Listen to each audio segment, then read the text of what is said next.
for ethics, no ultimate meaning in life, and no human free will are all deeply connected to an evolutionary perspective.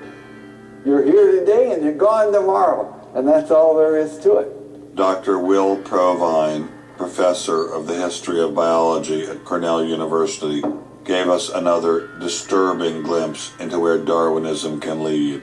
Oh, I was a Christian, but I never heard anything about evolution because it was illegal to teach it in Tennessee.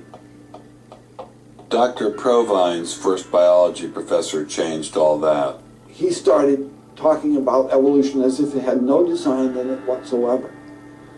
And I came up to him and I said, "You've left out the most important part." And he said, "If you feel the same way at the end of one quarter, I want you to stand up in front of the students in this class and tell them this deep lack in evolution."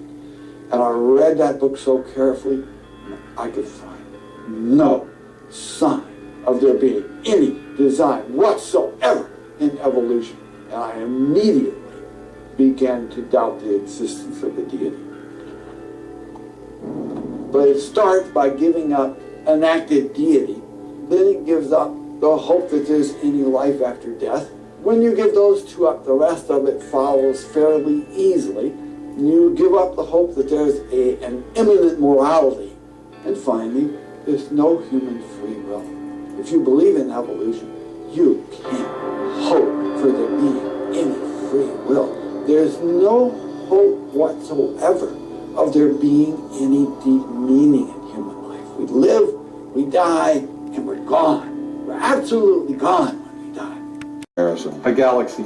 If Darwin thought a cell was, say, a mud hut, what do we now know that a cell is? More complicated than a Saturn V. So what is in a cell as far as we know now? A world that Darwin never could have imagined. I needed someone who could give me a glimpse into this world.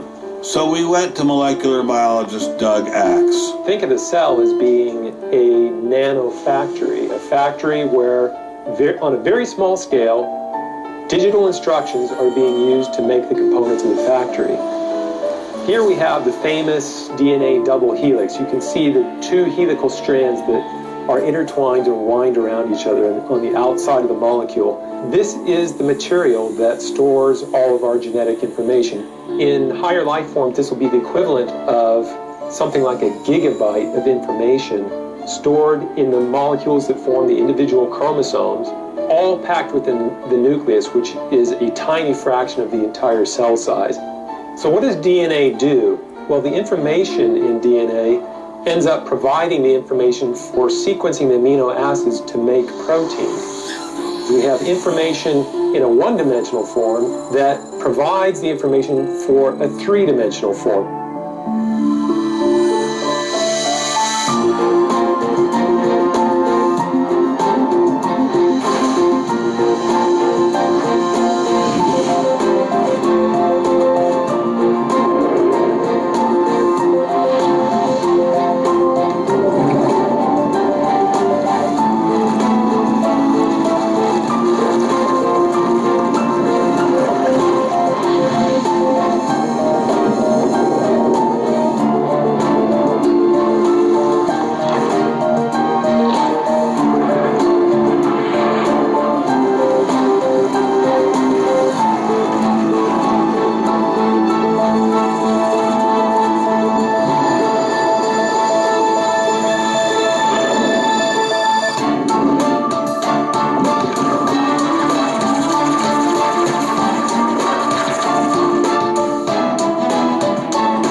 Are there systems within the cell that go well beyond Darwinian evolution? Some type of cellular technology that drives adaptation, replication, quality control, and repair?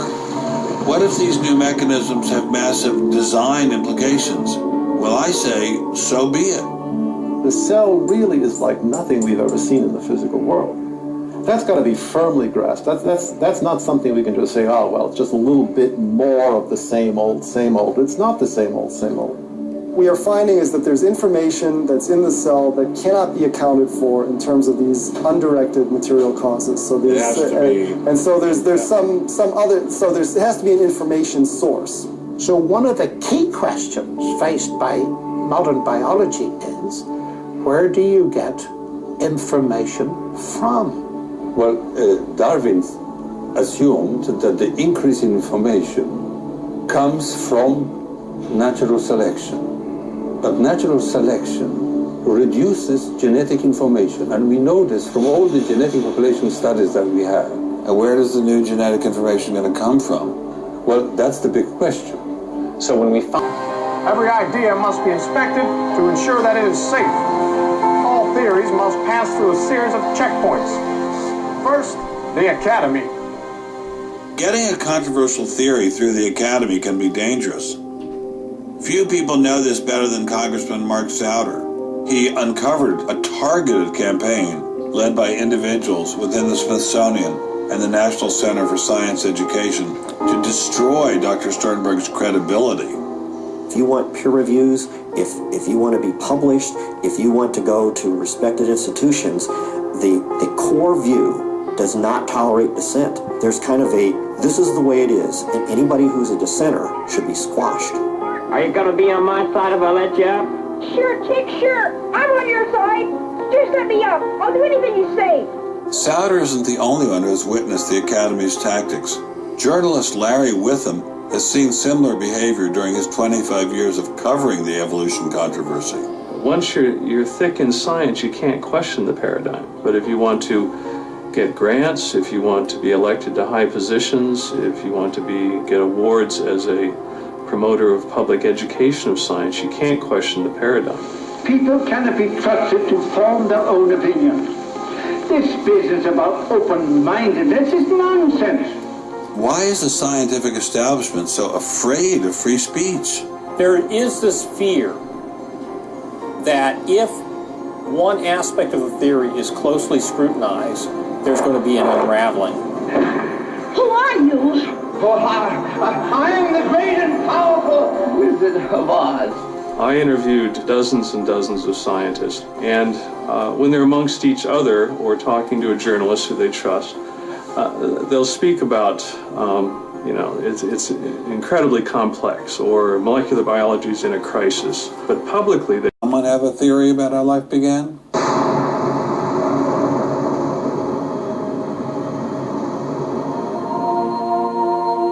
This is the story of a small planet in space called Earth. For a typical Darwinian explanation of how life originated, Dr. Wells directed me toward this documentary. The chemical elements essential for life, hydrogen, oxygen, carbon, and nitrogen, were now in place. What was needed was a way of combining them. Perhaps the energy came from lightning.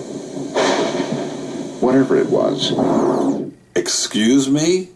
Whatever it was, energy managed to arrange these chemical ingredients in just the right way. Whatever it was? I was hoping for something a little more scientific. The most popular idea has been that life emerged spontaneously from primordial soup. In 1953, Stanley Miller mixed water, methane, ammonia, and hydrogen to simulate the early Earth's atmosphere. Then he ran electricity through it in an attempt to jumpstart life. It's alive! It's alive! It didn't work. While the initial results seemed promising, 50 years later, most serious scientists have abandoned this approach in favor of alternate theories. Prominent Darwinist Michael Roos attempted to explain one of them to me. He wasn't kidding. How did we get from an inorganic world to the world of the cell? Well, one popular theory is that it might have started off on the backs of crystals. My crystal ball. Molecules piggybacked on the back of crystals forming, and that this led to more and more complex. But of course, the nice thing about crystals is every now and then you get mistakes, mutations, and that this opens the way for natural selection. But at one point there was not a living thing. Yeah. And then there was a living thing. How did that happen? Well, this is I've just told you.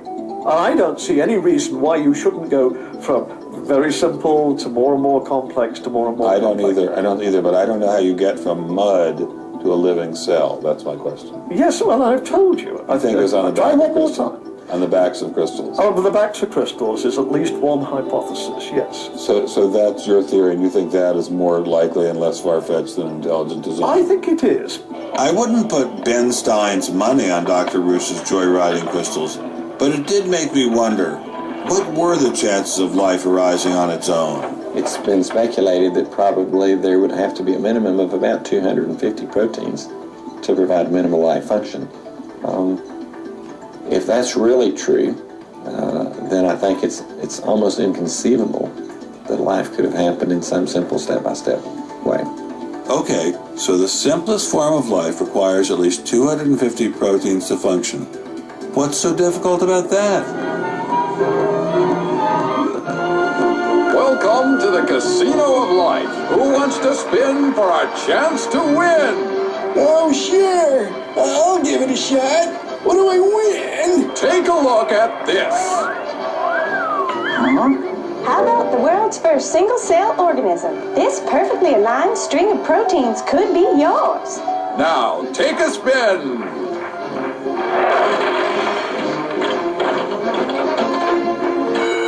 I won. Tina, tell him how many times he needs to do that to win the prize. 250. That's right, folks, and all in the correct order. But that's impossible. We've heard that before, haven't we, Richard?